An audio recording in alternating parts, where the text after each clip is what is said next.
Mute is directed by Duncan Jones and it's a sci-fi film that takes place in the future. It concentrates on this barman played by Alexander Skarsgård who's a mute, he can't speak, and one day his girlfriend goes missing, so he sets out to look for her. That's pretty much the story. I've seen a little bit of anticipation for this film because Duncan Jones has said that he sees this as a spiritual sequel to Moon, and it turns out that Moon is the only film that Duncan Jones has directed that I haven't watched. So I've only seen Source Code, which was really good, and Warcraft, which really wasn't, so Moon was going to tip the scale either way, and for me personally it tipped the scale the negative way. Good things about this film first, it's a very good looking film, the visual effects are actually pretty well done for a Netflix film, and the design of the futuristic cities and stuff was also really cool. You can tell there was a lot of inspiration from Blade Runner put into this. You know, like the gritty streets and the dark alleyways and corners, it's raining quite a bit of the time. The future of this film is kind of like Blade Runner meets the Colin Farrell Total Recall. Smash them together, you've got the future of Mute. And I thought the film was pretty well acted as well. Alexander Skarsgård did a pretty good job. He's a mute, he can't speak, so he has to convey all of his emotions through his face,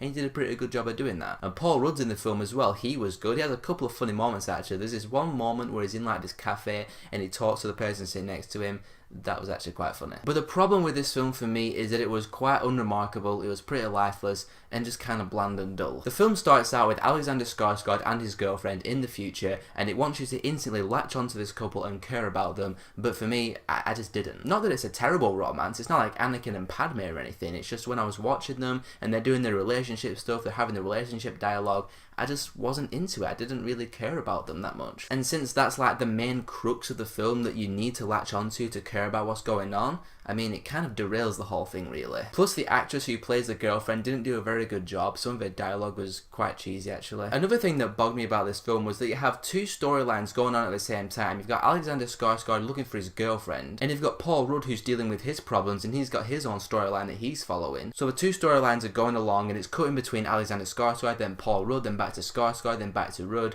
and it's a little bit choppy at times. Until the third act where you find out what's going on and some things start to make a little bit more sense, but it doesn't change the fact that 70% of this film is cutting back between these different characters and these seemingly different storylines, and I was just like, okay, what am I supposed to get invested in here? And that's all I really have to say about Mute. It's well acted, it looks really good with the special effects and the futuristic designs, there are a couple of bloody moments, a couple of gory deaths, but I just couldn't get invested into the characters or the story, and the film as a whole was just pretty unremarkable. Nothing really amazing that happens in this film whatsoever, and it was just kind of bland and dull to me. I'm gonna give Mute a 2 out of 5. Before I watched it, I looked at Rotten Tomatoes to see what people were saying about it, and there was no reviews out for it yet, so I don't know what everyone else thinks about this film, but knowing my luck, people are going to praise it and say it's the next sci-fi masterpiece, and I'm just over here going, meh. So what did you guys think of Mute? Let me know in the comments below, and if you want to see more of my stuff, be sure to subscribe, and I'll see you all in the next video.